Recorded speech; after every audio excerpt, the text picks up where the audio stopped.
రేవంత్ రెడ్డి అంటారు ఉద్యమకారులు ఎక్కడ, వాళ్ళు ఎక్కడ ఉండే తెలంగాణలో ఉద్యమకారులు ఎక్కడ ఉండేరని సమాముఖంగా చెప్తున్నా.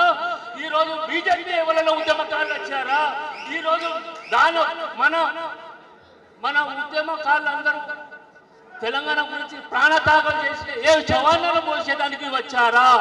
ఈ రోజు తెలంగాణ రాష్ట్రం వచ్చిన తర్వాత మాకు అధికారం కావాలని మమ్మల్ని నచ్చేస్తున్నారన్నా.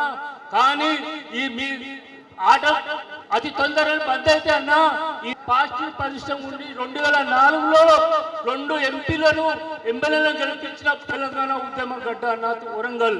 అలాగే మీరు భయపడే అవసరం లేదన్నా. ఉద్యమకాల్లో ఉన్నాం, ప్రజలు మీతో ఉన్నారన్నా. మేము అందరం కలిసి మళ్ళా మా పూర్వ వైభవాన్ని తెచ్చేదానికి మేము సిద్ధంగా ఉన్నామన్నా. అలాగే మాకు ఒక ముఖ్య విషయం అంటే, మేము 2001 నుండి పనిచేసిన వాళ్ళు ఎట్లా చేశారు, వాళ్ళు ఏ పరిస్థితులు ఉన్నారు. కాబట్టి మీరు ఒకసారి ఆలోచన చేసి వాళ్ళ గురించి ఆలోచన చేసి రాబో తరాలకు కూడా వాళ్ళు చెప్పడే అవసరం ఉందన్న. ఎందుకంటే 2001 నుండి పనిచేసిన ఇప్పటికీ మేము ముసలోళ్ళు అయిపోతున్నా. మా వయసు ఓటర్స్ ఉన్నారు.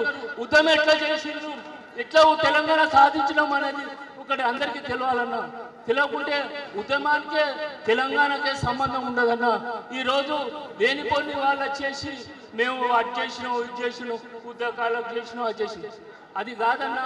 కాబట్టి మేము ఒక్కటే అంటున్నాను, ధూమ్ధాములు పెట్టండి, ప్రజలను చైతన్యం చేయండి.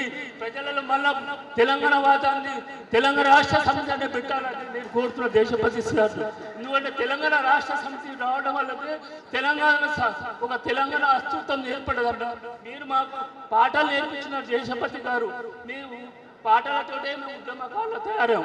కాబట్టి మేము అనేది ఒక్కటే అన్నాం, మళ్ళా తెలంగాణ రాష్ట్ర సమితి పెట్టడం మేము ఈ సభాముఖంగా తెలుపుతున్నాం. వరంగల్ ఉమ్మడి జిల్లా నుండి తెలంగాణ రాష్ట్ర సమితి రావాలి. భారత రాష్ట్ర సమితి వద్దన్న బాకు, భారత రాష్ట్ర సమితి వద్దన్న బాకు. ఎందుకంటే భారత రాష్ట్ర సమితి ఎందుకు? తెలంగాణ రాష్ట్ర సమితి తెలంగాణ సాధించడం, తెలంగాణ గురించే మేము మాట్లాడతాం తప్ప మన భారతదేశం గురించి అవసరం లేదన్న.